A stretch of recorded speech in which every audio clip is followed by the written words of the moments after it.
Então, vamos lá. A partir de legislação tributária,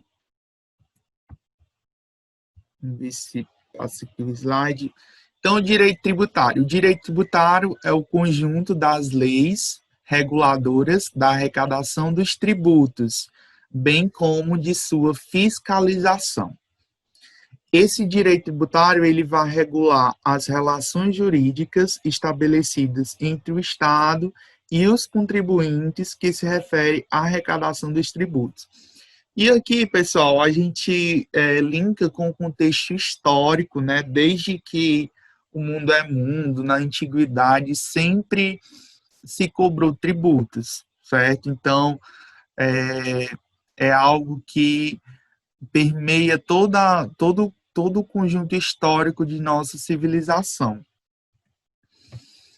E aí, o tributo, ele é uma obrigação imposta aos indivíduos, certo? E pessoas jurídicas de recolher valores ao Estado ou entidades equivalentes. Então, o tributo nada mais é do que essa obrigação. Eu não tenho escolha, eu não tenho faculdade, eu sou obrigado a pagar, né, valores ao Estado. Daqui a pouco a gente vai ver o que seria esse tributo frente à legislação. A gente vai ver qual a definição real de tributo para a legislação brasileira.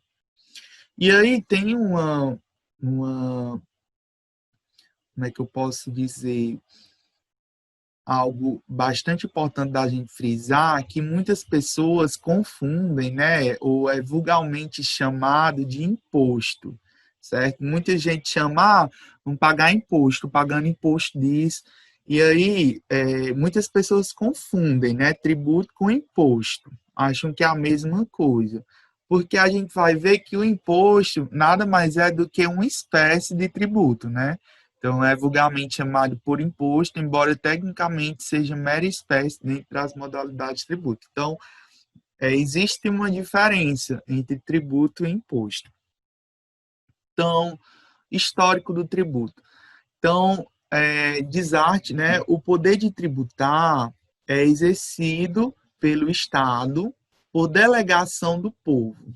E a razão é que qualquer que seja a concepção do Estado, esse desenvolve a atividade financeira e, para tanto, necessita de recursos financeiros e desenvolve a atividade para obter. Então, a gente sabe que o Estado, para que ele possa oferecer saúde, educação, segurança e outros serviços para a população, ele precisa de um arcabouço financeiro para tal.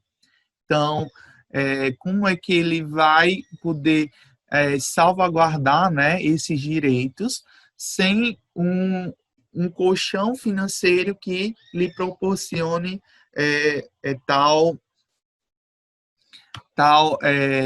para que ele possa realmente fazer tudo que lhe compete, né? Porque a gente sabe que o Estado ele tem direitos e deveres, né? Todos nós temos direitos e deveres. E é dever do Estado, constitucionalmente, prestar educação, saúde.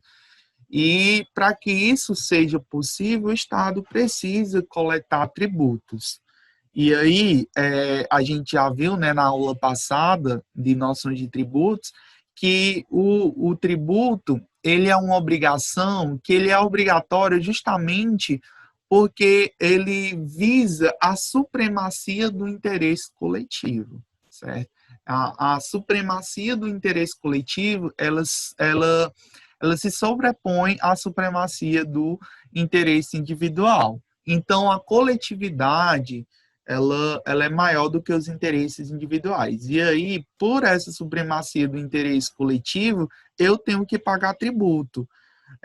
Justamente porque, por exemplo, se a gente falar de direito à educação, todos vocês estão estudando em uma escola pública gratuita e de qualidade, certo? Todos vocês têm direito à educação. A gente sabe que algumas pessoas, elas têm uma condição financeira melhor e aí podem pagar por escolas melhores, né? Escolas particulares. mas o Estado, né, ele oferece o ensino gratuito justamente para que todas as pessoas possam ter acesso. E esse ensino gratuito ele tem um custo para o Estado, certo? O Estado precisa pagar os professores, precisa pagar toda uma estrutura para que funcione. E para isso ele precisa de recursos financeiros. E esses recursos financeiros, essas receitas, elas advêm dos tributos. Então, nós temos aqui o ensinamento do professor Hugo de Brito Machado. Esse é um dos principais teóricos do direito tributário brasileiro.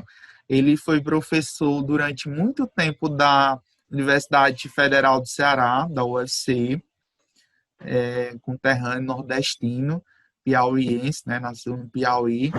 E ele diz o seguinte, que a tributação é, sem sombra de dúvida, o instrumento de que se tem valido a economia capitalista para sobreviver. Sem ele, não poderia o Estado realizar os seus fins sociais, a não ser que monopolizasse toda a atividade econômica. O tributo é inegavelmente a grande e talvez a única arma contra a estatização da economia. Então, o que o de Brito Machado está dizendo? Que sem os tributos não existiria, né, uma proteção social para os menos carentes, para aquelas pessoas mais pobres, né, devido justamente o nosso sistema ser capitalista, né? A gente sabe que alguns países socialistas, em que o sistema é socialista, o Estado provém tudo, né? O Estado provém comida, provém o emprego, provém tudo, mas o Estado capitalista é diferente, né? Cada um por si, cada indivíduo, né, vai procurar construir as suas riquezas. E aí, nesses estados de economia capitalista, o Estado ele é mínimo, né? Ele não é grande. Mas mesmo assim, o Estado, ele nessas economias capitalistas, elas utilizam do tributo justamente para oferecer um mínimo de amparo social aos menos desvalidos, né? Aquelas pessoas que não têm condições financeiras, né? De, de, de ter acesso à educação, de ter acesso à saúde, né? Então, o Estado, ele utiliza dessas receitas justamente para oferecer esses serviços essenciais. Então, tem outro aspecto muito importante, né, desse texto, que diz assim, que a diminuição da resistência ao pagamento de tributos é um fenômeno recente. Para ela, tem contribuído a ética que se desenvolveu em torno do dever de cada indivíduo de contribuir na proporção de seus meios para o provimento de bens e serviços de uso comum e do aumento da eficiência da administração pública para fiscalizar e cobrar impostos.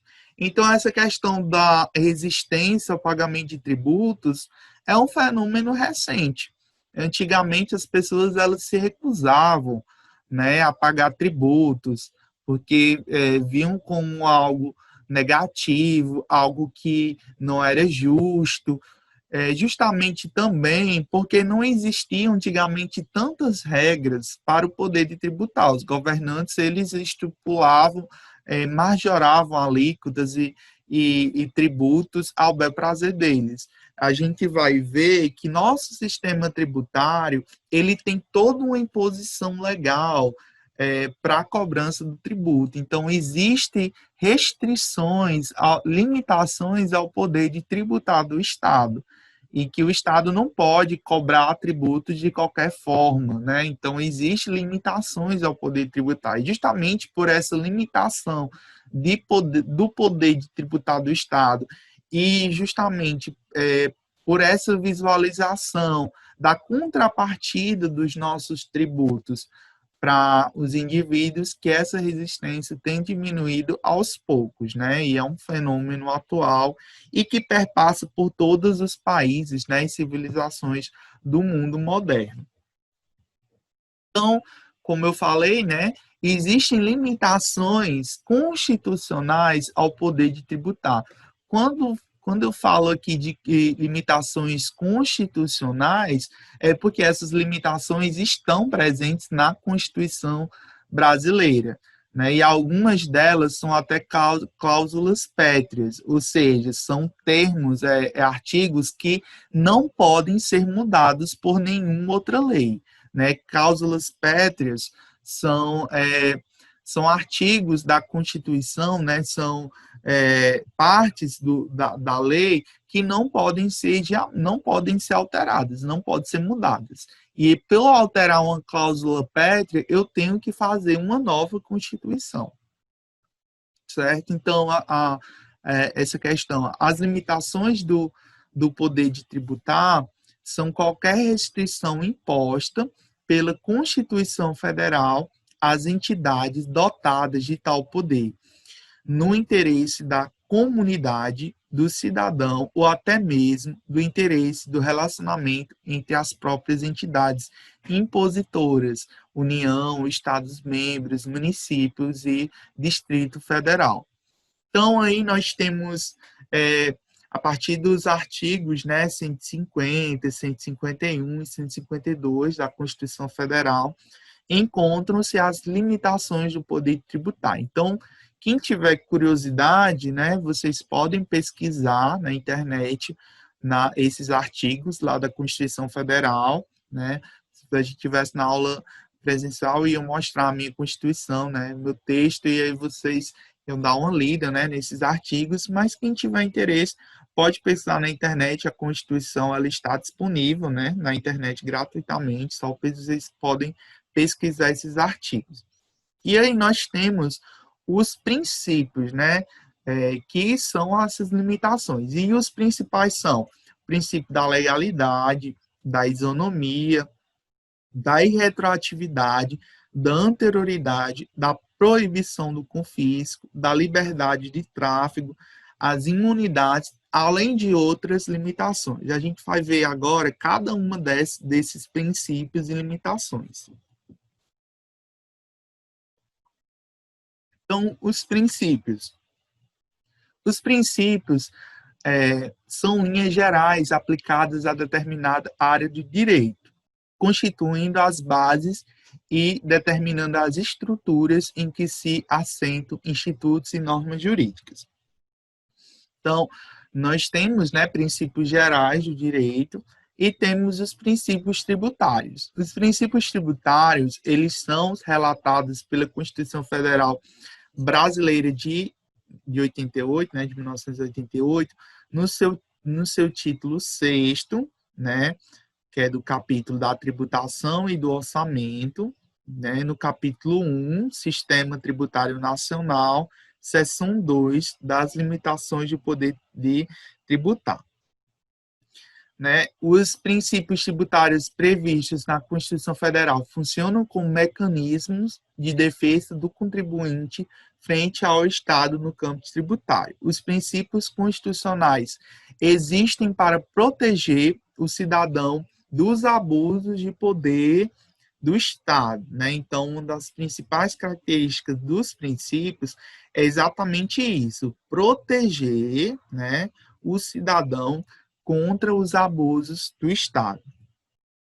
Então, a constitucionalidade de um tributo deve seguir todos os princípios elencados na Constituição, sob pena de serem refutados pelo Supremo Tribunal Federal como inconstitucionais. Então, isso aqui é muito importante, porque caso sejam criados novos tributos, ou mesmo sejam majorados, né, as alíquotas deles, o que é majorar? É você aumentar a alíquota de um tributo. Então, eu só posso fazer isso, o Estado só pode, se aquele tal tributo que seja criado, aumentado, estiver de acordo com os princípios constitucionais do direito tributário. Então, não posso criar ou instituir um tributo que não esteja de acordo com esses princípios que a gente vai ver.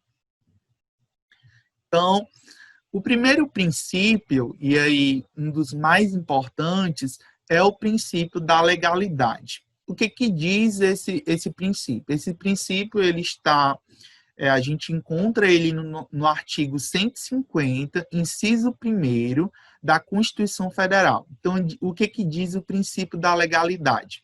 É vedado à União, aos estados e ao Distrito Federal e aos municípios exigir ou aumentar tributos sem lei que eu estabeleça.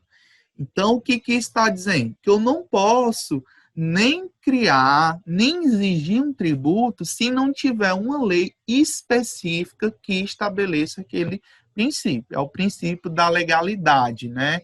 Esse princípio, ele limita a atuação do poder do tributante em prol da justiça e da segurança jurídica dos contribuintes. Então, o princípio da legalidade, né, eu preciso de uma lei, né, preciso de uma lei que discipline aquele tributo, né, que autorize o Estado a cobrar, ou mesmo aumentar, né, já existe o tributo, mas eu só posso aumentar se eu criar uma lei que aumente aquele tributo. Eu preciso ter uma lei que aumente, né, o mesmo que aquele tributo. Pedro, no Pedro. caso... Oi. Pode falar primeiro, outra pessoa. Não, pode ir, primeiro, pode ir. Eu abri aqui a Constituição, aí eu estava acompanhando, né, o artigo 150. Aí ele fala, no caso, o inciso 1º, exigir ou aumentar tributos sem lei que o estabeleça. No caso disso que o senhor falou, é como se fosse... acho que tinha no slide anterior. É aquela questão de... Como é? Eu esqueci o nome. Tipo, o Estado meio que... É abusar, é isso? Abusar dos tributários, é? Uma coisa assim?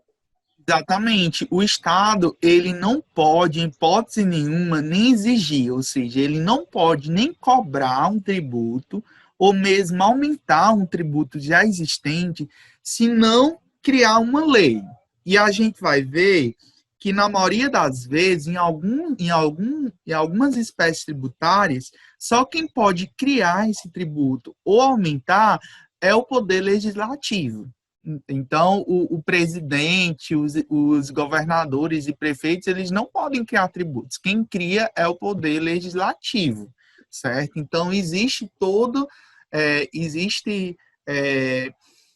uma proteção, né? Existe uma limitação, né, para que um tributo realmente ele exista de fato e que ele seja aumentado. E a gente vai ver daqui a pouco o princípio da anterioridade, que vai falar exatamente quando é que esse tributo pode ser cobrado, né? Então, tem tanto na existência de fato do tributo, quanto também na possibilidade de ser cobrado, certo?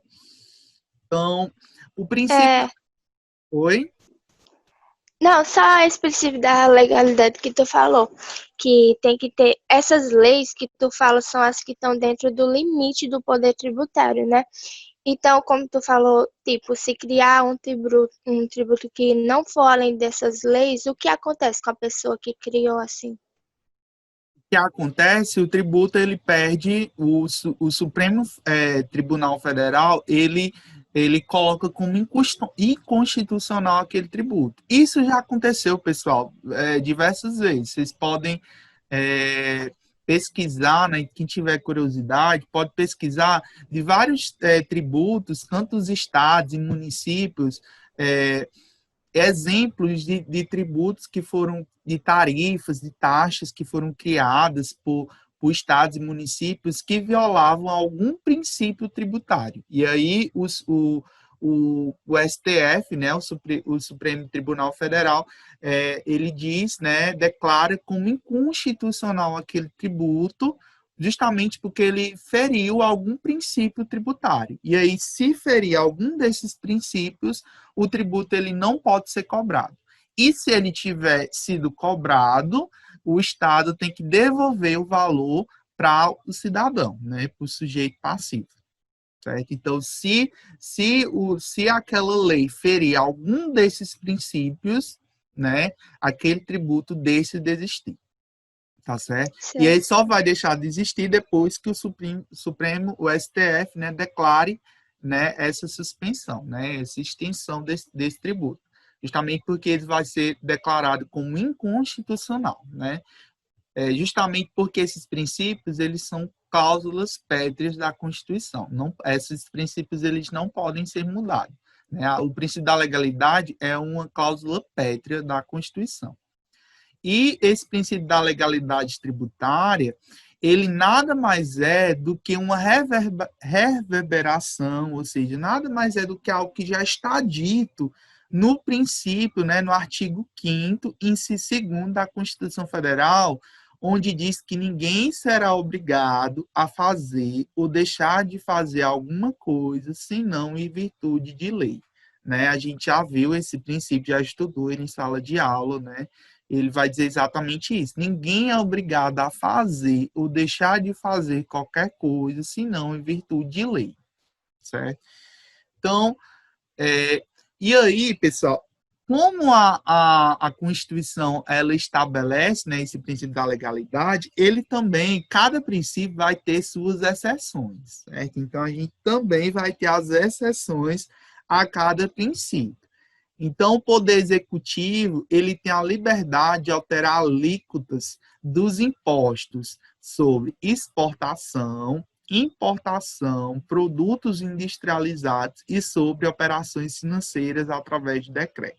Então, a própria Constituição, ela permite, né, uma exceção a esse princípio da legalidade. Então, o Poder Executivo, ele pode alterar essas alíquotas. Alterar no sentido de ou aumentar ou diminuir a alíquota desses impostos aí. Então, só esses impostos em que o poder, a própria lei diz quais são os impostos em que eu posso alterar. Então, o imposto de exportação, importação, o IPI, né, que é o Imposto sobre Produtos Industrializados, e o IOF, que é o Imposto sobre Operações Financeiras. Então, só são esses 4 impostos que são exceções ao princípio da legalidade. Justamente porque por que desses impostos? Vocês até podem perguntar, por que, Pedro, esses impostos eles têm essa exceção ao princípio da legalidade? É justamente porque esses impostos eles têm um poder de fiscalização, certo? Eles têm um poder fiscalizador. O que é um imposto de exportação? Quando eu compro, a gente vai ver mais na frente o que seria esse imposto de exportação. Mas, por exemplo, vou dar o meu exemplo pessoal. Recentemente, eu comprei um celular importado da China. Comprei um celular lá na China. Quando esse celular chegar aqui, como esse celular ele custou mais do que $100, eu vou pagar um imposto chamado imposto de exportação, porque eu exportei, comprei algo fora, né, em um país fora do Brasil. E aí vai ser cobrado uma alíquota de até 60% do valor do caso do bem. Então, se me custou lá, vamos dizer que eu tenha custado R$ 1.000 o celular. Então, eu posso pagar até R$ 600 de tributo. É lógico que essa alíquota vai até 60%, né? Nunca é cobrado o máximo, certo? Então, geralmente, né, eles cobram R$ 200, R$ 300, e vocês podem ter certeza que mesmo pagando essa alíquota cara, esse imposto caro, e ainda é mais barato exportar do que comprar aqui no Brasil. Está justamente porque você tem incidência de outros tributos, né? Então, eu não vou ter que pagar ICMS, não tem outros tributos que eu vou ter que pagar em cima do celular. Tá certo? Então, esses tributos de exportação e importação, eles funcionam como uma espécie de fiscalizador, né? Então, pensem aí, o tanto de produtos que são comprados de fora, né? Então, o Estado precisa controlar isso justamente para proteger a indústria, né, nacional. É lógico e é evidente que a nossa indústria ela tem sofrido uma degradação muito grande nos últimos anos, né? Então, nós não temos indústrias nacionais que é de fabricação de celular, nem de muitos outros produtos. Para vocês terem até ideia, o Brasil importa até máscaras, né? Produtos básicos o país não consegue fabricar. Então, esses impostos eles foram criados justamente para proteger a indústria nacional, para que as pessoas optem por comprar produtos nacionais do que produtos internacionais, né? Mas aí, como a nossa indústria, ela não é, nós não temos indústria na realidade de celulares, né, tecnológico, a matriz econômica do nosso país é praticamente agrária, né? Então a gente se vê, né, que tem que importar esses produtos. Então esses impostos eles são basicamente reguladores, né, fiscalizadores, tanto o imposto de importação, de exportação, o IOF, né? O que é o IOF? A gente vai ver mais tarde. Toda operação financeira que é realizada é cobrado um tributo. Justamente, por exemplo, eu comprei esse meu celular e aí foi uma operação financeira realizada por uma pessoa aqui do Brasil com uma empresa, né, com uma loja lá da China. Então, para realizar essa operação financeira, né, de pagamento, o Estado, né, precisou regulamentar isso, né? E precisou fiscalizar. E aí é cobrado uma alíquota, né, do tributo IOF. Então, além do imposto de exportação, eu também paguei o IOF, né, sobre essa transação que eu efetuei, certo? E aí tem o IPI também, que é o Imposto sobre Produtos Industrializados, né? Então, toda vez que você compra algo na indústria nacional, que seja um produto industrializado, que passar por uma indústria, né, como um celular, como um fogão, como uma geladeira, com uma televisão, qualquer produto que tenha passado pela indústria, ele também, né, o Estado também cobra o IPI, que é um imposto sobre produtos industrializados. Então, é importante frisar que, em relação à criação de tributos, não existem exceções. Então, essas exceções ao princípio da legalidade, ele só se dá na questão de majoração, né, da alteração de alíquotas. Né? O que é alíquota? Alíquota é a porcentagem, né? Nós temos no tributo três figuras. Nós temos a base de cálculo, né? A base de cálculo, e nós temos alíquotas. Aí, por exemplo, eu citei o exemplo do imposto de exportação. Qual é a base de cálculo? A base de cálculo, no caso, seria US$ 100, né? US$ 100. Então, todos os produtos que forem acima de US$ 100, né? Hoje um dólar custa basicamente R$ 5 e alguma coisa. Então, todos os produtos que eu comprar acima de R$ 500, que eu comprar fora, eu vou ter que pagar um imposto de importação, né? No caso de exportação, não, de importação, né? Eu falei imposto de exportação, mas é importação. Eu estava importando e não exportando, né? Exportando é quando eu vendo para fora. Importar é quando eu compro de fora no caso no país, né? Ei, professor. Para o Brasil. Oi? Alguém falou aí? Então, a base de cálculo, no caso aqui do imposto de importação, seria os US$ 100. Então, produtos acima de US$ 100 incide o imposto de importação. E aí, qual seria a alíquota? A alíquota é até 60%, né, do valor, né, do bem. Então, até 60%. Não quer dizer que vai ser cobrado os 60% não. E quem determina isso? Quem determina isso vai ser o chefe, né, o funcionário lá da alfândega, né? Então, o funcionário lá da Receita Federal, né, quando o produto chega lá no Brasil, ele vai avaliar realmente o tributo e vai ver e cobrar essa alíquota, se vai ser a porcentagem. Pode ir até 60% do valor, né, do bem.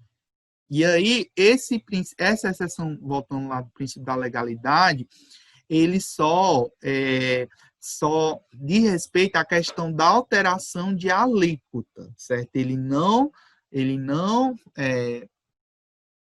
está na questão da criação, né? É importante frisar que essa exceção ela não se refere à questão da criação de tributos, ou seja, não existem exceções. Ou seja, todos os tributos devem ser criados por lei. Não existe exceção do Pedro, princípio. Oi.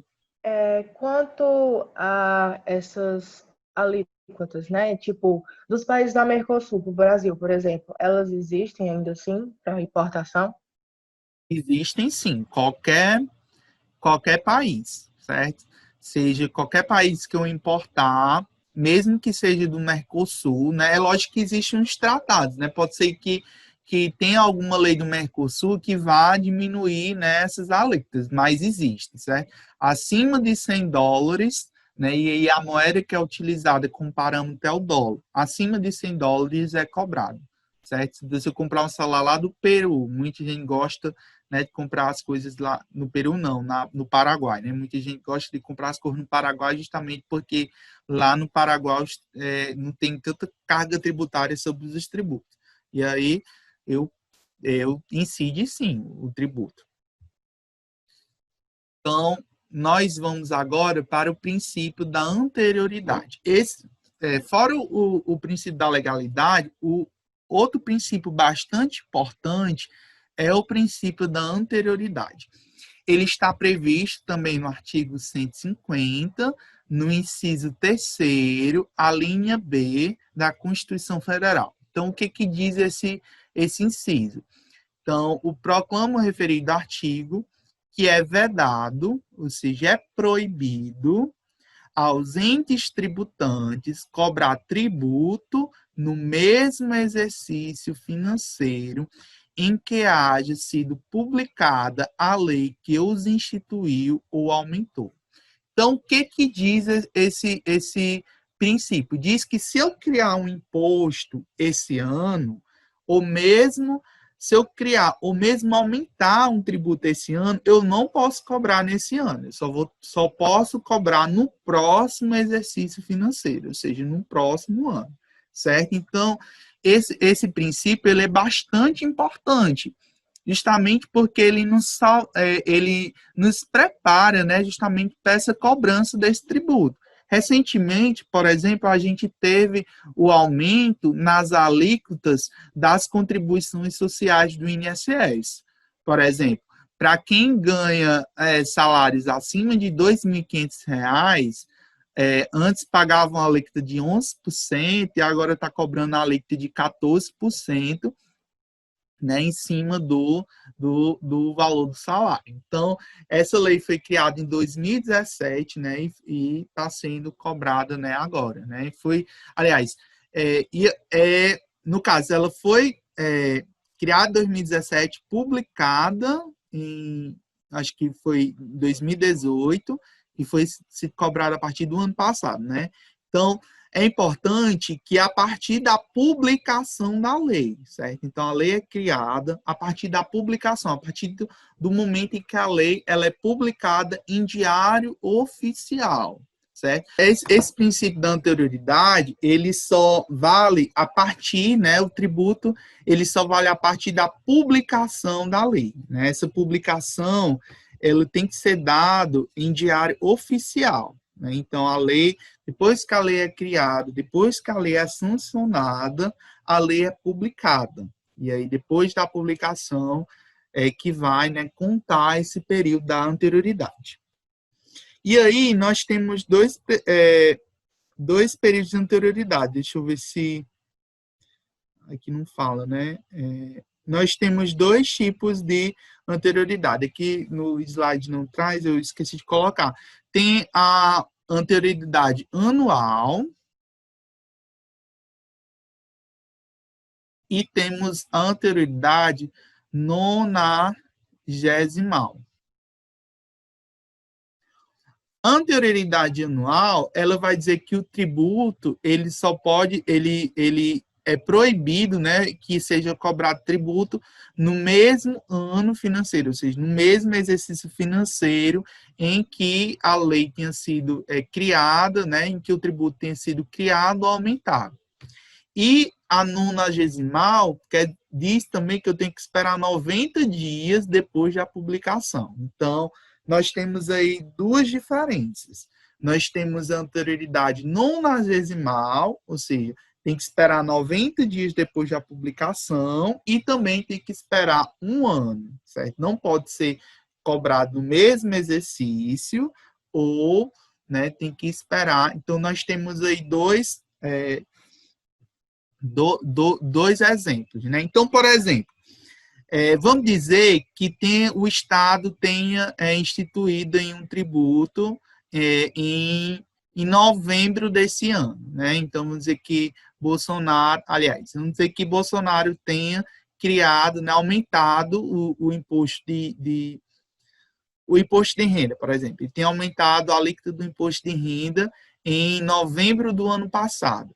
Então, como ele criou em novembro do ano passado, ele já poderia, a partir de janeiro de 2020, ele já poderia cobrar, porque aí já está sendo cobrado no outro ano, né? Então, não pode cobrar no mesmo exercício, mas aí já no outro exercício já pode.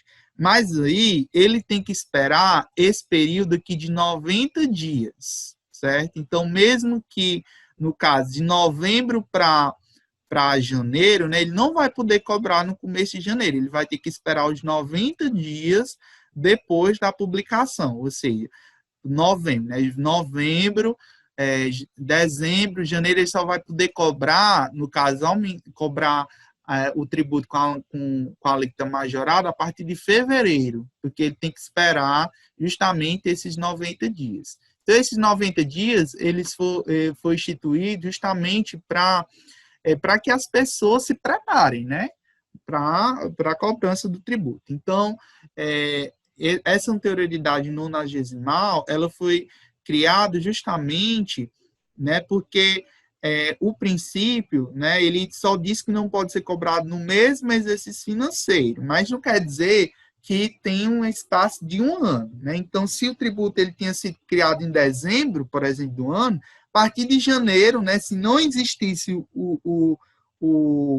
a questão do período de 90 dias, então, se o tributo tivesse criado em janeiro, por exemplo, em 31 de dezembro do ano, e aí, a partir do dia seguinte, né, 1º de janeiro, ele já poderia já ser cobrado, se não existisse esse período aqui de 90 dias que eu tenho que respeitar. Então, o princípio da anterioridade tem 2 períodos. Tem duas restrições. Nós temos a anterioridade anual e a anterioridade nonagesimal. Não sei se deu para vocês compreender. Quem não entendeu aí essas anterioridades, fala que eu tento explicar novamente. Então, esse princípio da anterioridade veio justamente para dar segurança jurídica na relação tributária. O Estado se vê obrigado, né? Então, é obrigado a aguardar o início do próximo exercício financeiro para iniciar a cobrança do tributo criado ou aumentado. Então, o Bolsonaro decide, né? O Bolsonaro, o governador, né? O presidente, o governador, o prefeito decide aumentar o tributo porque está achando que a arrecadação está pouca. Mesmo assim, se ele criar agora, por exemplo, ele só vai poder cobrar, né, no próximo ano, só vai poder cobrar a partir do próximo exercício financeiro. Então, aí ele traz aí, né, um exemplo, né? Então, se o tributo tiver sua alíquota aumentada no mês de outubro de 2019, só poderá ser cobrado, né, a partir de janeiro de 2020. E aqui, né, outubro já está respeitando, né, a questão da anterioridade nonagesimal, né? Outubro, novembro, dezembro, né, já tem passado os 90 dias, né, os 3 meses para poder cobrar. Então, tem que respeitar a anterioridade anual e a anterioridade nonagesimal, certo? Tem que esperar esses 2 períodos. Vocês entenderam aí o princípio da anterioridade, tanto a anual como a nonagesimal, então tem que respeitar as duas, a anual e a nonagesimal. Então vamos lá. E assim como o princípio da legalidade, também existem as exceções ao princípio da anterioridade. Então, assim como o princípio da legalidade tem suas exceções, o princípio da anterioridade também tem suas exceções. Então, quais são as exceções ao princípio da anterioridade? Imposto sobre importação, exportação, né, o IPI, né, produtos industrializados, operações financeiras, imposto extraordinário de guerra, e os empréstimos compulsórios decorrentes de calamidade pública ou guerra externa. Então, além daqueles 4 impostos anteriores, né, o imposto de importação, exportação, o IPI, o IOF, também aqui tem a exceção ao imposto extraordinário de guerra, né, e aos empréstimos compulsórios, que a gente vai ver depois o que é empréstimo compulsório, né, e quais são esses impostos. E aí o empréstimo compulsório tem que ser criado decorrente ou de calamidade pública ou de guerra externa. A gente vai ver o que é isso depois, né? Então, pode ser cobrados, né? Então, esses tributos, eles podem ser cobrados no mesmo exercício financeiro em que foram instituídos ou aumentados. Então, aí nós temos, tem aqui a 90º, né? Então, a emenda constitucional número 42 de 2003 introduziu ao artigo 150, inciso 3º, a linha C, né? A letra C, que exige que se respeite um período de 90 dias, né? Eu pensei que eu não tinha colocado. Então, respeita o período de 90 dias entre a data que criou o tributo, aumentou, e sua efetiva cobrança, pensei que eu não tinha colocado. Então, assim, existe também a questão das exceções, essa regra, certo? Da anterioridade nonagesimal. Então, são exceções, essa anterioridade nonagesimal. Os empréstimos compulsórios para os casos de calamidade pública ou guerra externa, imposto de importação, os mesmos impostos, né? Importação, exportação, imposto sobre operações financeiras, IOF, né? Imposto sobre a renda, imposto extraordinário de guerra e fixação de base de cálculo do IPVA e IPTU. Então, esses são os impostos que têm exceção a esse princípio de anterioridade. E vocês veem, né, que o Estado ele cria as limitações ao poder de tributar, e mesmo ele criando limitações, ele impõe as exceções, né? Então, é meio que dúbio, né? Essa limitação que não tem limitação, né? Já que a própria lei traz as suas exceções. Então, princípio aí vamos para outro princípio, né? Princípio da irretroatividade. O que diz esse princípio? Ele está previsto no artigo 150, né? Inciso 3º, a linha A. Diz que não se pode cobrar tributo relativo a situações ocorridas antes do início da vigência da lei que as tenha definido, ou seja, a lei sempre se aplicará a fatos geradores ocorridos após o início da sua vigência. Então, vocês vão ver muito isso daqui, fato gerador, né? Base de cálculo, né? Vocês vão ver muito isso, base de cálculo. Eita. Vocês vão ver muito. Base de cálculo, alíquota, né? Vocês vão ver muito isso, alíquota. Aí tem fato gerador. Então, tem tudo isso. Aí tem também a hipótese de incidência.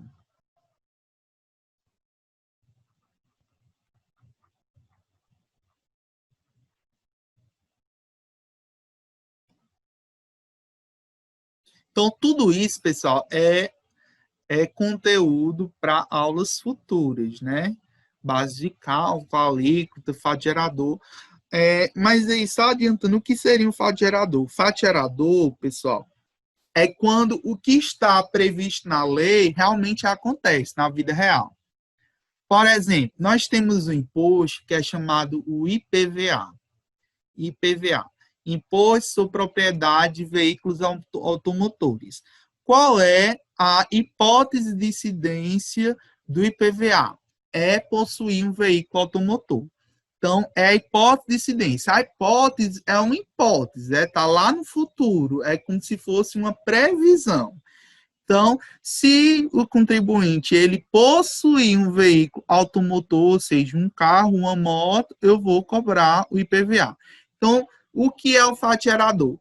É quando realmente ocorre a hipótese de incidência, certo? Então, a partir do momento que eu compro um carro, uma moto, aquele fato, ele se consumou. Então, aquela hipótese de incidência, ela foi realmente concluída, confirmada, caracterizada. Então, a partir desse momento, eu vou ter que cobrar, né? Eu vou ter que cobrar o IPVA.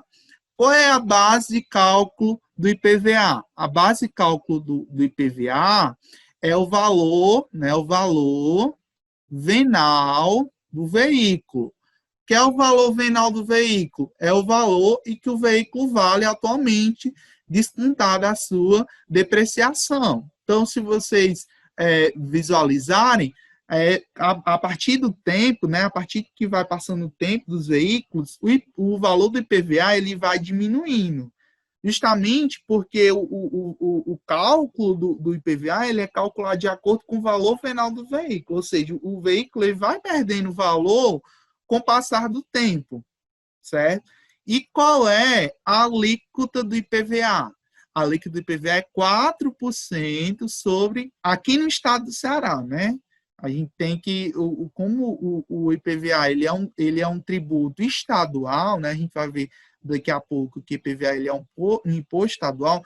Cada estado ele disciplina, né? Ele disciplina como vai cobrar o tributo. Aqui no estado do Ceará é 4% sobre o valor venal do veículo. Então, por exemplo, vamos dizer que eu compre hoje uma moto por R$ 10.000. Então, eu vou pagar só de IPVA R$ 400. Certo? Então, que nós temos aqui, vocês entenderam o que é hipótese de incidência, fato gerador, base de cálculo e alíquota. Então, hipótese de incidência é a previsão legal de cobrança do tributo. Então, é a própria lei do tributo, a hipótese de incidência. O fato gerador é a conclusão da hipótese de incidência. É quando realmente, de fato, acontece, né, aquilo que estava previsto na lei. A base de cálculo, né, vai mudar de acordo com cada tributo, né? Vai ser um parâmetro para eu cobrar o tributo, né? É um valor em que eu vou, né, aplicar a alíquota. E a alíquota é a porcentagem de cada tributo. Então, voltando aqui ao princípio da anterioridade, então, ele diz que não se pode cobrar tributo relativo às situações ocorridas antes do início da vigência da lei que tenha definido, ou seja, a lei sempre se aplicará a fatos geradores ocorridos após o início da sua vigência. Ou seja, o Estado não me pode cobrar IPVA até eu comprar uma moto. Então, como é que o Estado vai me cobrar IPVA se eu não tenho moto no meu nome, né? Então, você só pode me cobrar IPVA a partir do momento em que eu compro uma moto e registro no meu nome, certo? Então, é importante dizer isso, que não incide sobre períodos passados, certo? Então, é o princípio da irretroatividade. Parece uma coisa meio lógica, né? E até meio lógico, mas isso é importante, né? É uma limitação do poder tributário do Estado. Ele não pode sair cobrando tributos à torta e à direita ao bel prazer que ele quer, certo? Então, existem limitações do poder de tributário do Estado. Então, a regra geral é a irretroatividade da lei, sendo exceção a ocorrência de leis retroativas, tais como as leis interpretativas.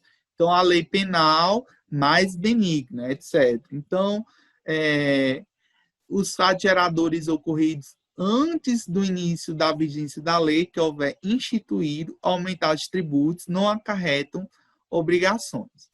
Então, a lei nova não se aplica a fatos geradores já consumidos. Então, mesmo que venha criar, né, uma lei que venha dar vigência, né, de fatos geradores, não se aplica a fatos geradores já consumidos. Então, em geral, né, se aplica esse princípio da retroatividade. Então, nós temos também as exceções, assim como os princípios da legalidade e interioridade, cada princípio vai ter sua exceção. Quais são as exceções, né, ao princípio da irretroatividade? Então, o Código Tributário Nacional, o nosso CTN, ele permite a retroatividade em seu artigo 106, né? Em que situações? Inciso 1º, em qualquer caso, quando seja expressamente interpretativa ou tratando-se de ato não definidamente julgado. Então, a linha A, né? Quando deixe de defini-lo como infração, quando lhe comine, né? Comine penalidade menos severa que a prevista na lei vigente à época do fato gerador da prática do ato. Então, quando ocorrer essas situações, né, em que realmente algo aconteceu, né, comine uma penalidade, né, menos severa que a legislação prevista na época, então, realmente se retroage. Então, por exemplo, eu tinha comprado, né, vamos dizer que eu tinha comprado algo, né? Comprei uma moto hoje e a alíquota é 4%, né? Uma alíquota alta. E vamos dizer que mais na frente, né? Essa alíquota ela baixa para 1%. Então, essa lei ela pode retroagir nesse fato. Se eu não tiver pago o tributo na época, né? Eu posso entrar com a ação e pedir essa retroatividade, né? Desde que, né? Esse pedido seja deferido pelo tribunal, né? E aí, como a penalidade, no caso, é menos severa, né? Então, aí eu posso retroagir, né? É esse fato gerador que já ocorreu anteriormente àquela nova lei, certo? Então, é um exemplo aí do princípio da retroatividade. Então, segundo a lição de Eduardo Moraes Sabag, né, trata da retroação benéfica para multas tributárias. Então, é vedada a incidência de tributos ou fatos geradores ocorridos antes da vigência da lei. Então, pessoal, aqui nós temos a questão da multa tributária, né? Mais na frente eu vou falar sobre isso, né? E até uma pergunta ficou aberta, né, na nossa última aula de legislação, né, se eu posso pagar ou não uma multa por não ter pago um tributo, né? Lembro que eu deixei nessa questão em aberto, né? E eu disse que ia responder depois. Não sei se vocês lembram, mas na nossa última aula eu deixei essa questão em aberto, certo? Daqui a pouco eu vou responder ela. Então, é vedada a incidência de tributos sobre fatos geradores ocorridos antes da vigência da lei.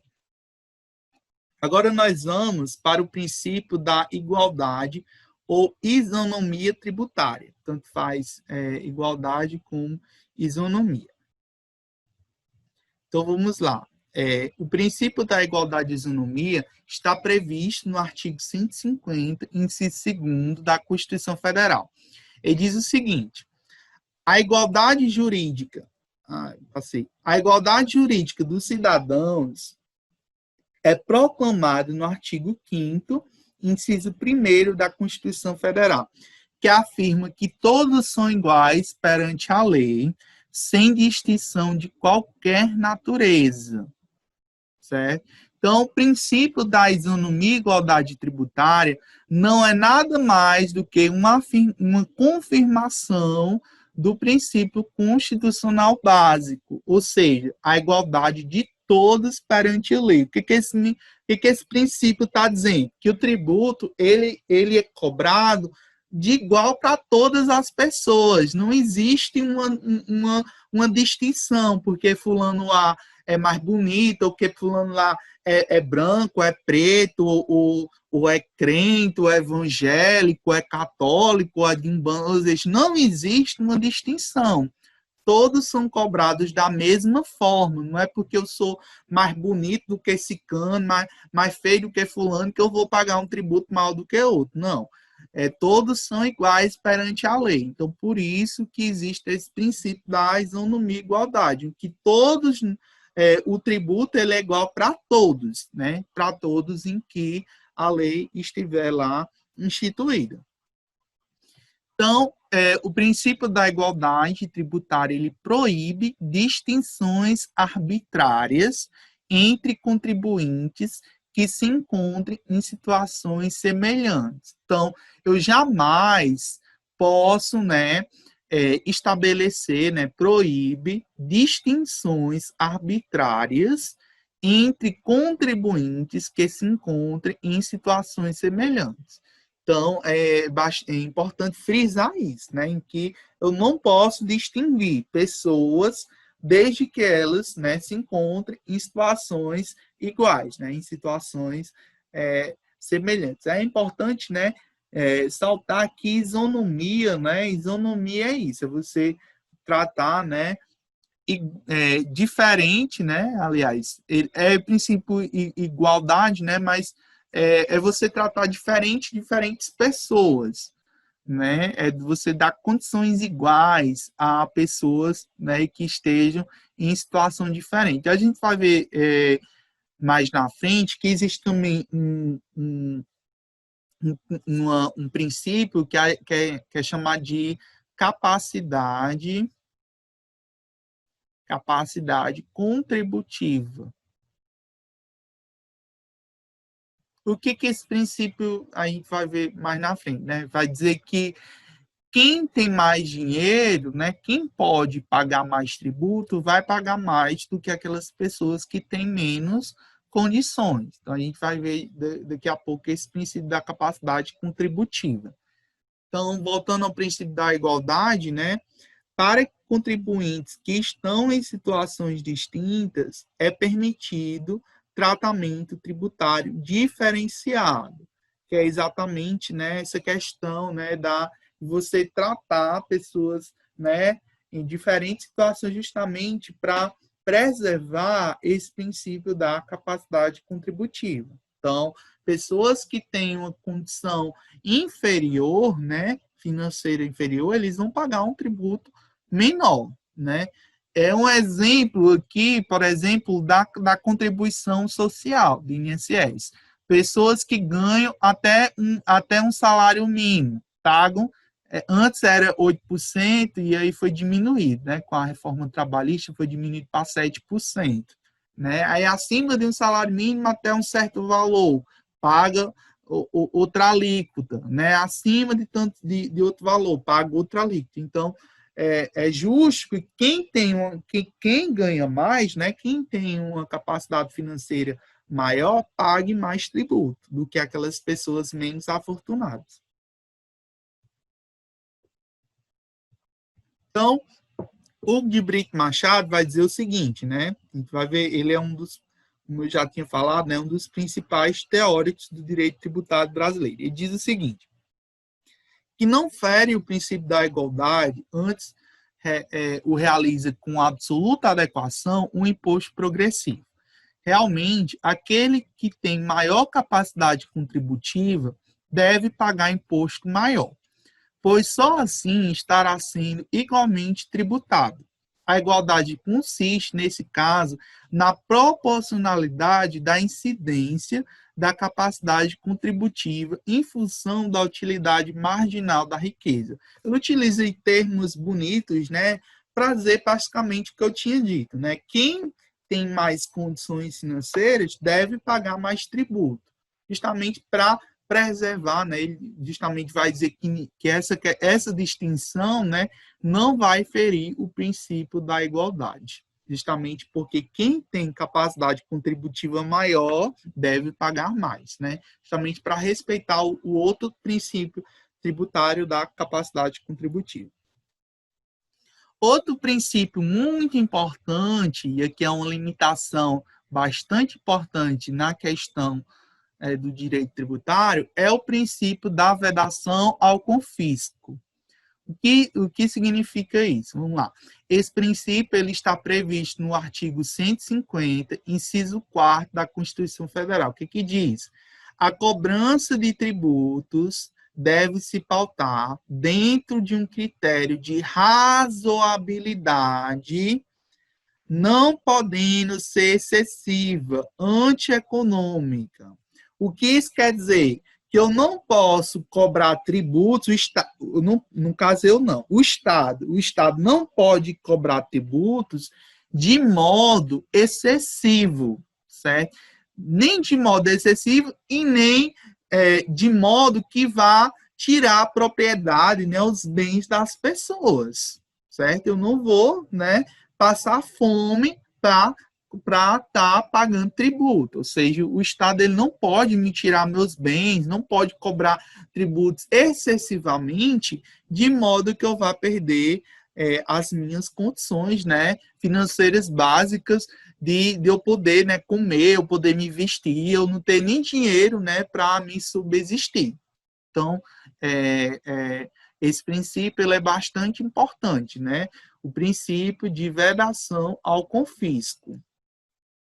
Então, o Supremo Tribunal, o STF, né, o Supremo Tribunal Federal, entende que o princípio da vedação ao confisco também se estende às multas, né, às multas tributárias, conforme julgamento, né, da ADI, né, cujo relator foi o ministro Ilmar Galvão, na decisão de 24 de outubro de 2002. Né? Então, nós temos aqui as exceções, né? Esse princípio da vedação ao confisco. Então, não se aplica ao princípio em relação aos impostos extrafiscais que poderão trazer em seu bolso alíquotas pesadas, regulando a economia. Então, nessas situações, tem essas exceções, né? Impostos extrafiscais. E aqui, né, pode trazer alíquotas mais pesadas. Mas isso aqui, pessoal, é mais para empresas grandes, né, pessoas que tenham, né, alto poder contributivo. Então, o imposto, o IPI, né, o Imposto sobre Produtos Industrializados, também não sofre a aplicação do princípio em estudo, né? O IPI, produtos supérfluos, também podem ter tributação excessiva. O que são produtos supérfluos, né? Aí aqui entra a questão também das drogas lícitas. Drogas lícitas. Drogas lícitas, como cigarro, como álcool, né? Esses produtos, eles não são considerados produtos supérfluos e eles têm uma tributação excessiva, né? Geralmente, por exemplo, o cigarro, 60% do valor do preço do cigarro é tributo, é imposto, certo? Então, outros produtos supérfluos, né? Como iate, né? Avião, vamos dizer, casaco de pele, né? Esses produtos que só os ricos possuem, né? Eles são considerados produtos supérfluos, né? E eles podem, né, incidir uma tributação maior, né? Tributação mais excessiva. Aí vamos para outro princípio, o princípio da liberdade de tráfego. Esse princípio da liberdade de tráfego está previsto no artigo 150, inciso 5º da CF. Então, o que ele diz? O tráfico de pessoas ou bens não pode ser limitado pela cobrança de tributos, quando estas ultrapassam as fronteiras dos estados ou municípios. Então, eu não posso, né, jamais limitar o trânsito de pessoas pela questão da cobrança de tributos. Eu jamais posso cobrar uma pessoa transitar algo, né? Passar, por exemplo, ir de Icó para Iguatu. Estou indo de Icó para Iguatu. Aí cobrar um imposto só porque eu estou entrando na cidade. Não pode, certo? E aí, não sei se traz aqui a questão das exceções. Não tem as exceções. Mas nós temos aqui duas exceções, certo? Exceções a esse princípio. A questão, né, das tarifas, como é o nome, meu Deus do céu? Que você paga quando você vai passar. Tarifa? É a tarifa? Não, não é tarifa. Você tipo. É aquele negócio que a gente paga para passar num trecho que é bem, sei lá, Exatamente. asfaltado. Eu tô Eu, procurando o termo e não acho. eu também tô lembrado, não, mas começa Se com T, alguém, eu acho. se alguém lembrar aí, meu Deus do céu. Deixa eu ver se eu acho aqui no texto.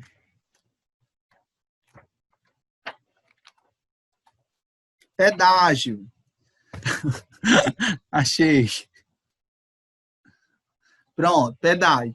Então, pedágios e a questão também do ICMS. Então, são as duas exceções a esse princípio. Então, se existir pedágio e a questão da cobrança de ICMS. Então, por exemplo, eu só posso transitar com uma mercadoria de um espaço para outro se eu tiver, né, pagado o ICMS e tiver a nota fiscal daquele produto. Então, aquela mercadoria ela pode ser apreendida se eu estiver transitando ela sem uma nota fiscal, certo? Então, justamente para não haver tráfico, né, de divisas, né? E justamente para que não haja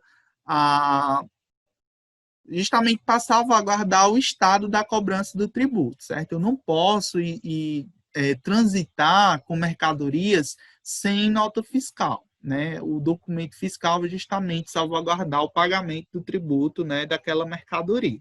Então, nós temos duas exceções aqui, o pedágio e o ICMS. Mas, mesmo assim, eu não posso jamais limitar a liberdade de tráfego de pessoas, certo? De pessoas. Então, mesmo existindo o pedágio, eu posso passar, desde que eu não passe com veículo automotor, certo? Então, mesmo que existia lá a estrada, se eu passar com a bicicleta, eu posso passar. Se eu não posso passar com o carro, com a moto, certo? Mas não está me limitando a minha, né, a minha passagem, né, naquela rodovia, certo? Então, nós temos essas duas exceções a esse princípio. Então, esse princípio, né, está em consonância com o artigo 5º, inciso, se eu não me engano, aqui L 68, né? L 68 da Constituição Federal de 88, que vai justamente dar o nosso direito à livre locomoção. Então, tinha aqui, né? Cobrança de pedágios pela utilização de vias conservadoras, de vias conservadas pelo poder público, é considerada pela doutrina exceção a esse princípio, né? Então, aí nós tínhamos a palavra pedágio, que eu pensei que eu não tinha colocado. Então, passando, nós temos o princípio da uniformidade geográfica. O que diz esse princípio? Ele proíbe que a União institua tributo de forma não uniforme a todo o país e dê preferência a Estado, município ou ao Distrito Federal em detrimento de outro ente federativo. O que isso quer dizer? Se a União, né, por exemplo, criar um tributo, ele tem que criar para todo o país de forma igual. Ele não pode privilegiar um estado ou outro município em detrimento de outro, certo? Tem que ser igual para todo o território nacional. Não posso criar distinção, né, entre tributos criados pela União. Então, ele fala muito bem que esse princípio, né, de respeito a tributos criados pela União. Então, nós temos as exceções, né? Exceções. Permite-se a diferenciação se favorecer a regiões menos desenvolvidas. Então, eu posso, né? Qual seriam exceções esse princípio? Se, no caso, a região Nordeste, por exemplo, que é uma região mais pobre, né? Então, eu posso criar dentro do tributo, eu posso diminuir as alíquotas justamente para aqueles estados e municípios mais pobres, visando, né, justamente promover o equilíbrio socioeconômico entre regiões brasileiras. Um exemplo, né, que a gente pode citar tradicionalmente é a Zona Franca de Manaus. O que é essa Zona Franca de Manaus? É um polo, o maior polo industrial brasileiro. Boa parte das montadoras, né, produtos, vocês podem até ver, tem lá, produzido no polo industrial de Manaus. Ele, né, a União, ele dá uma série de isenções de tributos para essa Zona Franca de Manaus, né? Então, diferente de outros locais do país, né, a gente tem essa Zona Franca de Manaus em que por que eles colocaram para lá? Justamente para desenvolver a região lá amazônica, né? O estado do Amazonas, em que é um estado que antes da criação dessa Zona Franca, era um estado extremamente pobre, né? Não se tinha, basicamente, nenhum tipo de economia lá nesse estado. Aí vamos lá, né? O princípio que eu já tinha falado, o princípio da capacidade contributiva. O que diz esse princípio? Né? Existem autores, né, que colocam esse princípio como um subprincípio do princípio da igualdade ou isonomia tributária. Estabelece o texto constitucional que, sempre que possível, os impostos terão caráter pessoal e serão graduados segundo a capacidade econômica do contribuinte. Então, é o que eu já tinha falado, né? Eu não vou me repetir. Então, de acordo com a capacidade contributiva da pessoa, de acordo com as posses, né?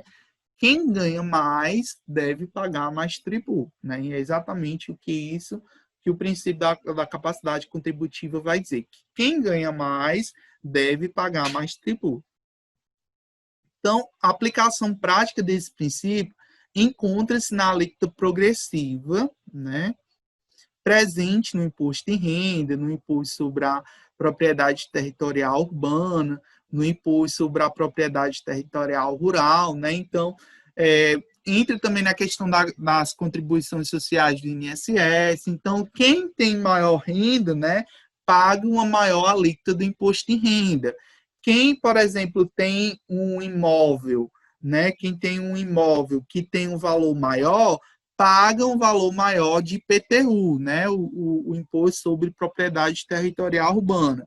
Quem tem maiores propriedades, né, propriedades que têm valores maiores dentro de territórios rurais, paga alíquotas maiores do ITR, né, Imposto de Territorialidade Rural. Queria saber de vocês estão entendendo o conteúdo? Eu estou indo muito rápido, né? O que vocês, né, estão entendendo? Tem algo a dizer, vocês? Enquanto eu bebo água aqui. Eu acho que só a quantidade de informação mesmo, que é um tanto grande, mas entender cada princípio não é assim tão difícil. Realmente. Realmente é muito conteúdo, né? E é porque eu selecionei só algumas partes, tá certo? Tem, por exemplo, a aula 2, se eu não me engano, tem 29 páginas, né? Que tem esses princípios aí, tem 29 páginas. Aí tem a aula 3, que acho que tem 19 ou 20. Então, eu reduzi 50 páginas nesses slides aí. Então, vocês, quando tiver um tempo, né? Tiverem um tempo, leiam, né? E fichem, porque lá explica muito mais, mais pausadamente. Sei que é muito conteúdo, mas a gente precisa ver, certo? E eu estou tentando passar o máximo de conteúdo justamente para que vocês não sejam prejudicados na questão de conteúdo. Quero que vocês participem também, certo? Falando algo que entendeu, que não entendeu, justamente para não estar só falando, porque senão eu vou ficar sem voz. Eu vou dar aula 2 horas, né? Nós já estamos 10 e pouco, né? Até às 11. Mas também tem as aulas de tarde. Eu ainda vou dar aula do terceiro ano também. Então, vocês, quando quiserem, podem falar também. Pedro, então, esses slides... Fala, cara, pode falar. Beleza. Então, esses slides aí tem a ver com aquele texto da aula 2? Tem sim, esses slides, eles são justamente um resumo, certo? Tanto da aula 2 como da aula 3. Aí, até a parte de imunidades que a gente vai ver é a aula 2. Aí, a partir do conceito de tributo é a aula 3. Então, nós ainda estamos na aula 2, tá certo? Vou dizer aqui que eu estou passando é a aula 2. A gente não entrou na aula 3 ainda não. Tá certo? Então, se não der tempo da gente concluir hoje, aí, na próxima semana, né? Na próxima segunda-feira a gente conclui. E a gente faz do mesmo jeito, aula manhã e tarde, para a gente terminar e concluir o conteúdo. Certo? Certo. É que o senhor estava falando do negócio da capacidade de contribuição, né, de cada um. Eu estava aqui vendo o que eu tinha anotado lá do outro texto, que é de do cara lá, Adam Smith, se eu não me engano, que ele escreveu sobre a justiça fiscal, né? Que o próprio texto vai falando, a equidade dos tributos, essas coisas. Sim, o Adam Smith, ele é um teórico contemporâneo que ele vai falar, ele é um dos principais teóricos do capitalismo, certo? O Adam Smith. Ele é praticamente um dos fundadores, né, do capitalismo, né, das teorias econômicas, né? Ele é um teórico bastante comentado no ramo acadêmico, né? E ele vai falar justamente dessa questão da igualdade, né, da capacidade contributiva. Ele é um princípio, né, que justamente vai dizer, como é que eu posso cobrar um tributo igual para uma pessoa que ganha mais e uma pessoa que tem uma condição financeira menor? Não posso, isso não é igualdade, né? Esse princípio da igualdade, ele só realmente ele se efetiva quando eu trato essas pessoas de acordo com a sua renda, né, com sua capacidade contributiva. Então, quem ganha mais deve pagar mais, né? Então, é justo, né? Isso é justo, né? É algo que realmente, né, o Adam Smith vai falar que é justo. Certo? Então, passando, né, dos princípios, nós temos o princípio da transparência dos impostos. Então, o artigo 150, parágrafo 5º, reza que a lei determinará medidas para que os consumidores sejam esclarecidos acerca dos impostos que incidem sobre mercadorias e serviços. E esse princípio aqui, mesmo existindo desde 1988, pessoal, ainda hoje, certo? A gente meio que desconhece, certo? Por exemplo, você vai comprar hoje um produto em uma loja, é obrigado que no corpo da nota fiscal tenha lá, eu estou pagando tanto de ICMS, está sendo cobrado tanto de IPI, está sendo cobrado tanto de PIS, de COFINS, certo? Tem que, obrigado, estar lá na nota fiscal, quanto eu estou pagando de imposto por aquele produto. Só que mesmo assim, mesmo com essa obrigatoriedade, a gente tem lojas, né? A gente tem empresas que mesmo assim descumprem, né? Essa obrigatoriedade desse princípio, né? De transparência. Então, esse artigo ele é bastante importante, né? Porque ele traz esclarecimento acerca da questão da tributação, né? Então, é importante eu saber quanto é que eu estou pagando de tributo pelo bem que eu comprei, certo? Isso é essencial. Aí vamos lá, princípio da não cumulatividade. O que diz isso? Esse princípio refere-se a 3 impostos, o ICMS, o IPI e os impostos residuais da União. Então, deve-se compensar o que for em cada operação relativa à circulação de mercadorias ou à prestação de serviços, o montante cobrado nas anteriores pelo mês do Estado ou Distrito Federal. O que isso quer dizer? Pessoal, isso ocorre muito com produtos industrializados. Aí, por exemplo, uma geladeira que é fabricada lá em São Paulo, por exemplo. Aí você tem a cobrança de IPI, né, na geladeira, Imposto sobre Produtos Industrializados. Todo produto que é feito na indústria incide o IPI, Imposto sobre Produtos Industrializados. Aí também incide o ICMS, né? Aí em si também esses impostos residuais, né? O PIS, o COFINS, né? Que são impostos que são cobrados pela União. Aí acaba que se junta muito tributo e acaba que, no caso do ICMS, por exemplo, de uma geladeira que é fabricada em São Paulo, aí é vendida para outro estado, aí é cobrado o ICMS do estado de São Paulo, cobrar também o ICMS do estado do Ceará, acaba que às vezes ocorre bitributação, né, de um mesmo tributo, no caso aí do ICMS, está sendo cobrado de 2 estados diferentes, e acaba que o montante de tributos de um mesmo bem acaba se tornando muito excessivo. Então, esse princípio aqui, o que ele vai dizer?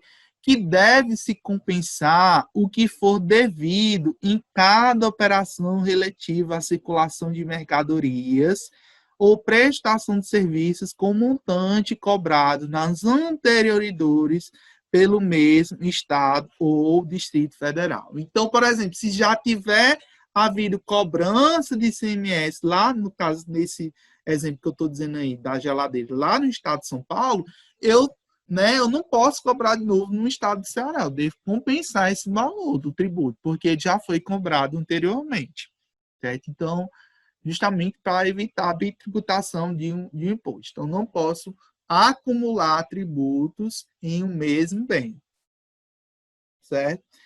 Então, aí nós vamos agora para o princípio da seletividade.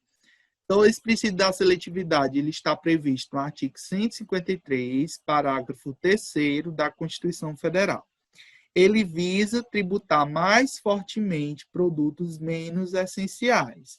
Então, justamente a questão da seletividade. Aqui, por exemplo, nós temos alguns produtos aqui no estado do Ceará que eles são isentos de ICMS. Por exemplo, feijão, a rapadura,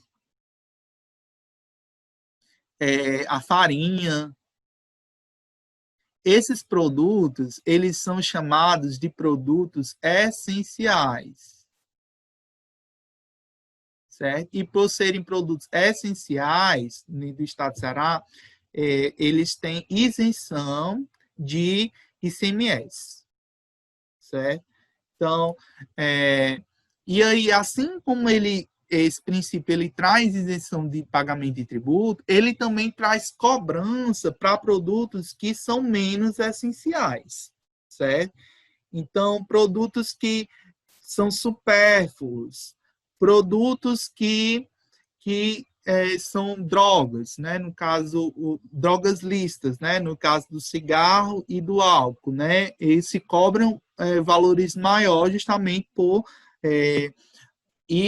essas drogas, né, elas afetam a saúde dos indivíduos que a consomem, né? Então, quando eu consumo álcool, eu estou prejudicando o meu organismo, assim como quando eu fumo, né? E aí, por estar prejudicando o meu organismo, e o Estado depois vai ter que me dar acesso à saúde, né, que é uma obrigação do Estado, então eu vou ter que estar ocupando um leito, né, de hospital, o Estado cobra, né, por eu estar fazendo mal a mim mesmo, né? Então, esses produtos que são, aliás, os produtos que são menos essenciais, eles têm alíquotas maiores, assim como os produtos essenciais terão alíquotas menores, ou mesmo eles terão isenção, certo? Cada estado, né? No caso do ICMS, pode dar a sua isenção. No caso do IPI, a aplicação, né, é obrigatória. O que é que vocês estão dizendo no chat? Que não estou conseguindo ouvir, Vocês estão me ouvindo?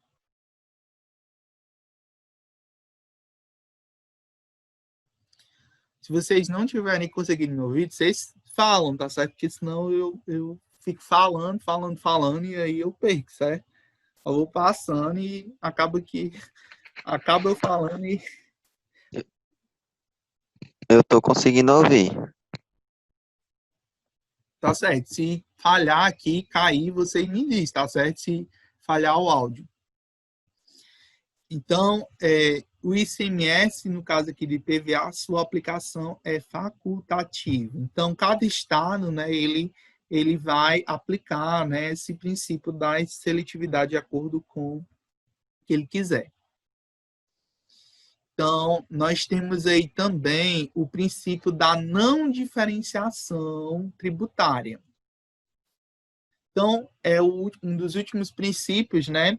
Ele vai dizer que estados, municípios do Distrito Federal estão proibidos de estabelecer diferença tributária entre bens e serviços de qualquer natureza em razão de sua procedência ou destino.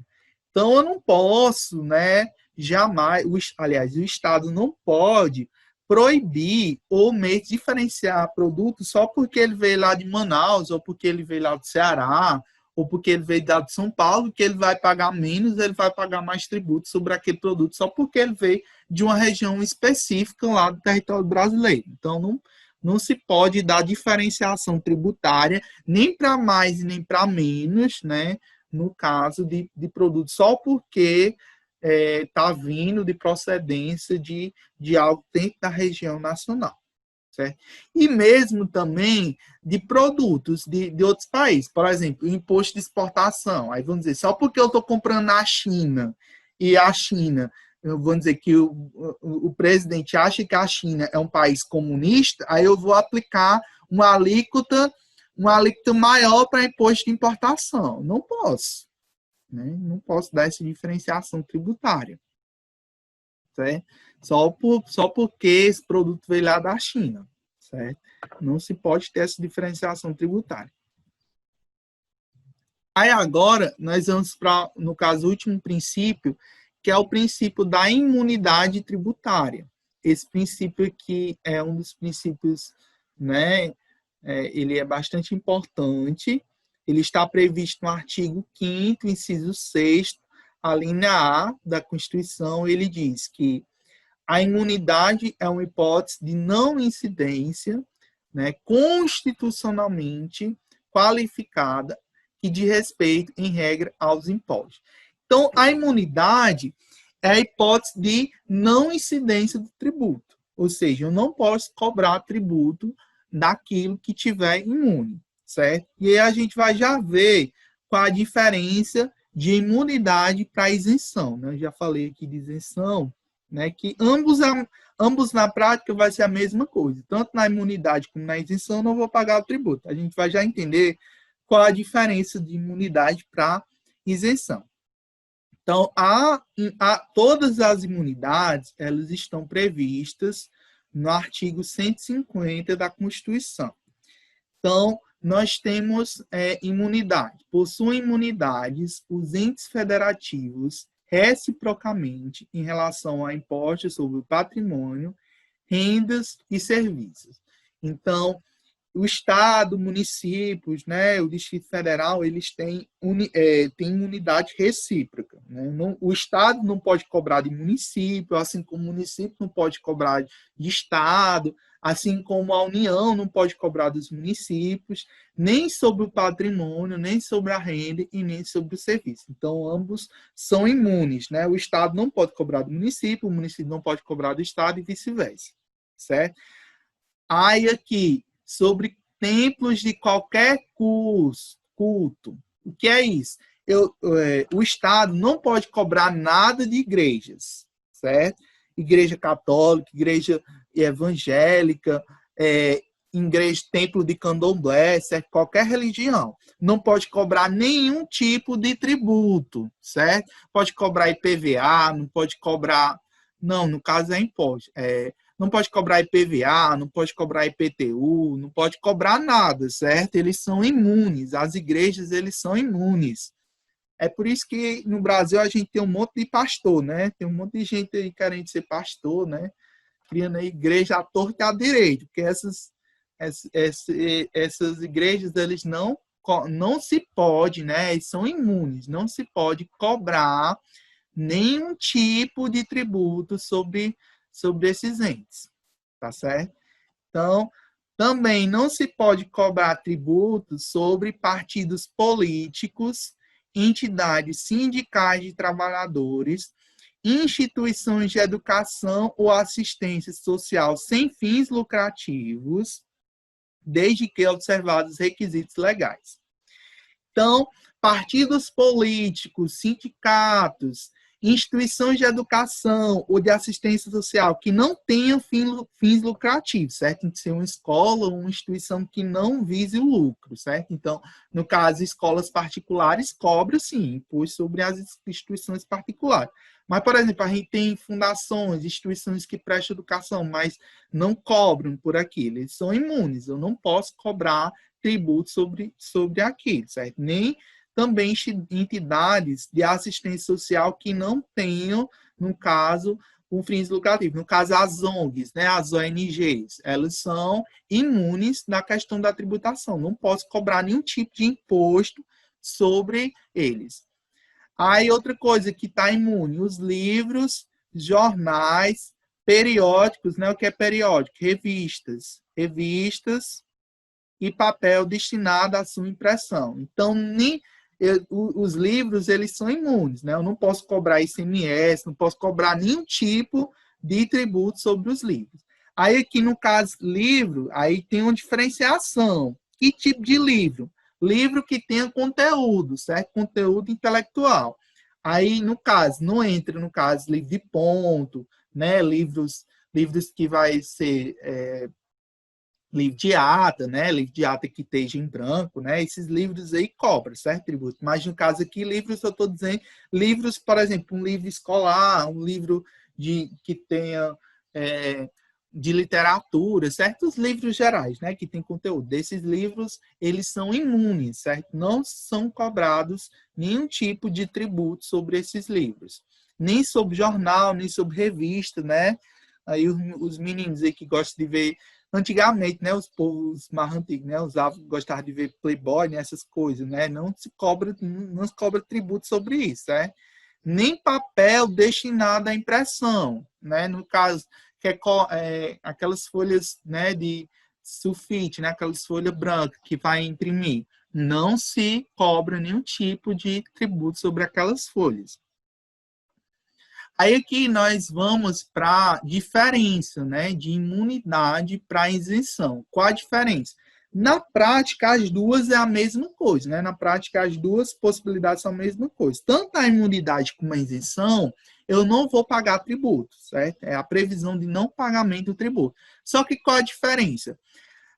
Vamos lá. No confronto entre imunidade e isenção, despojo os seguintes traços distintivos. A primeira, a isenção, a ser estudada à frente, traduz na dispensa legal do pagamento de tributo. A imunidade é a não incidência constitucionalmente qualificada. O que é isso que está dizendo?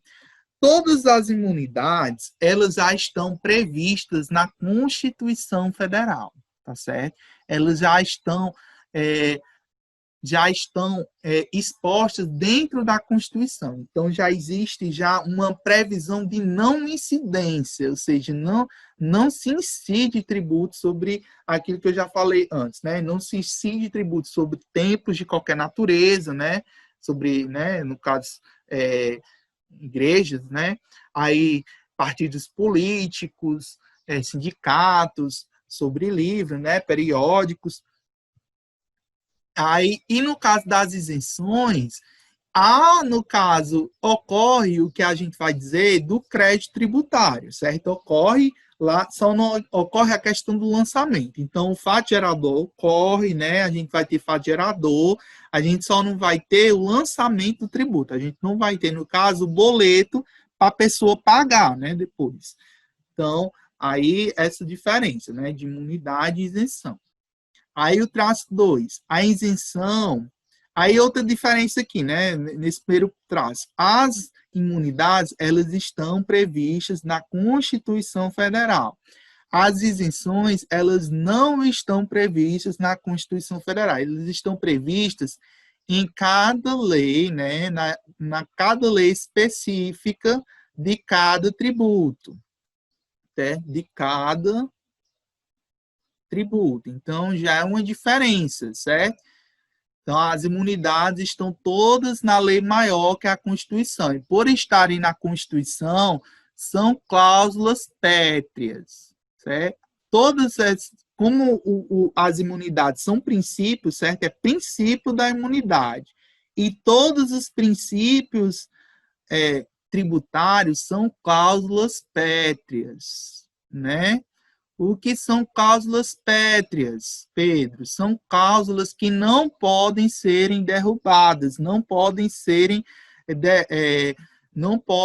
alteradas. Se eu alterar uma cláusula pétrea, eu tenho que refazer a Constituição, eu tenho que elaborar uma outra Constituição. E vocês não sabem a dificuldade que é mudar uma Constituição, certo? Então, não pode ser mudada com uma lei específica, certo? Ou fazer uma lei para modificar isso na Constituição, não pode. É cláusula pétrea, não se pode mudar. Então, todas as imunidades, elas estão previstas na Constituição. Já as isenções, não. Elas estão previstas em lei específica. E por elas serem previstas em lei específica, eu posso mudar isso. É só mudar a lei daquele tributo específico, pode-se alterar a isenção. Então, a qualquer momento, eu posso dar ou não isenção para uma pessoa, um ente jurídico. Então, as isenções, ela é bem mais facilitada do que as imunidades. As imunidades, não, elas já estão previstas na Constituição, são cláusulas pétreas e não pode ser mudado. As isenções, não. Como elas são leis específicas, né, podem ter essa diferenciação. E vamos aqui. Traço 2. A isenção situa-se no campo da incidência tributária e diz respeito à conjuntura econômica e social de um país. Em síntese, o que se inibe na isenção é o lançamento do tributo, certo? Que eu já falei. Tendo ocorrido o fato gerador e nascido o liame jurídico obrigacional. Na imunidade, não há que se falar de relação jurídica obrigacional, uma vez que a regra imunizadora está fora do campo de incidência do tributo. A não incidência, a propósito, é a ausência de subjunção do fato imponível ao conceito descrito na hipótese de incidência, ou seja, acontece o fato que não corresponde com fidelidade à descrição legal originária, faltando elementos para tipicidade. Então, os termos aqui bem difíceis, né? Mas é basicamente o que eu disse, certo? Na imunidade, ele nem sequer incide o tributo, certo? Eu não posso nem falar em incidência de tributo sobre algo que está imune. Na questão das isenções, o tributo ele incide, eu só não vou poder cobrar porque não tem o lançamento. O que é o lançamento? É realmente eu lançar a guia de recolhimento do tributo. Eu não posso lançar a guia de recolhimento, certo? O boleto para pagar aquele tributo. Aí vamos lá, o traço 3. A isenção é um favor legal consubstanciado da dispensa do pagamento do tributo devido. Isto é, a autoridade legislativa evita que o sujeito passivo da obrigação tributária se submeta ao tributo. Portanto, inibe-se o lançamento. A imunidade, por seu turno, representa uma não incidência constitucionalmente qualificada. Traduz-se no obstáculo decorrente da regra da Constituição a incidência de tributos sobre determinados fatos ou situações. Então, acredito que vocês entenderam aqui, todas as imunidades estão previstas na Constituição e as isenções não. Elas estão previstas em leis específicas, né? E elas incidem, só que não vai haver aqui a questão do lançamento, né, do tributo. Não vai haver a guia de recolhimento. Eu não vou cobrar no final aquele tributo, mas a incidência existe, né? O fato gerador, ele acontece, né? E a gente tem a hipótese de incidência, né? No caso da imunidade, nem tenho a previsão do tributo, eu nem tenho essa hipótese de incidência. Na isenção, eu tenho a hipótese de incidência, eu tenho o fato gerador, mas eu não tenho o lançamento do tributo. Vocês entenderam essa parte? Né? Então, entendido, essa parte aqui, ele termina a aula 3, certo? Aliás, termina a aula 2, certo? Essa parte aqui termina a aula 2, e aqui a gente vai para a aula 3, certo? Esse slide aqui inicia a aula 3. Aula 3. Vamos ver se eu consigo terminar. Então, vamos lá. A definição do tributo. Então, é o Código Tributário Nacional, em seu artigo 3, que traz a definição de tributo. Então, o que diz, qual é a definição de tributo para o Código Tributário Nacional? Ele diz que tributo é toda prestação pecuniária, compulsória, em moeda ou cujo valor nela se possa exprimir, que não se constitua de sanção de ato ilícito, instituída em lei e cobrada mediante atividade administrativa plenamente vinculada. Pedro, que definição difícil, né? Mas é aqui a gente vai entender cada trecho dessa definição, certo? A gente vai pegar essa definição como um todo e vamos entender o que diz aqui cada termo. Então, vamos lá. Vamos analisar a definição e seus elementos. A primeira parte da definição diz lá, prestação pecuniária compulsória. Então, o que é uma prestação pecuniária? Prestação pecuniária quer dizer que tem que ser pago em dinheiro, certo? Tem que ser pago em dinheiro. Então, é algo que eu tenho que pagar em dinheiro. Seu cumprimento se faz pela entrega de dinheiro e é compulsório. O que é compulsório? É compulsório porque o dever jurídico tributário é imposto coativamente pelo Estado, ou seja, eu sou obrigado a pagar o tributo, certo? Então, prestação pecuniária. Então, prestação é algo, né?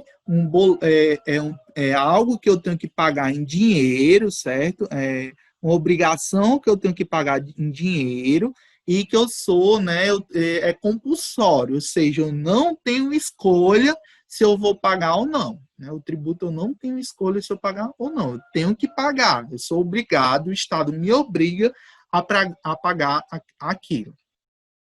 Aí vamos lá. Em moeda ou cujo valor nela se possa exprimir. Então, a forma de satisfazer o tributo é em moeda corrente. Então, tem que ser paga em moeda corrente e nacional. Corrente, né?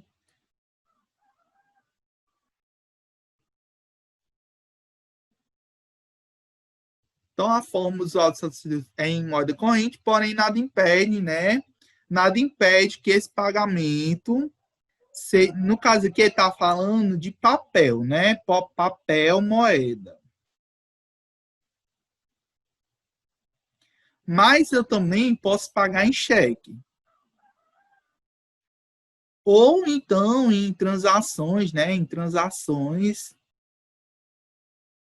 eletrônicas. Então, ele diz aqui.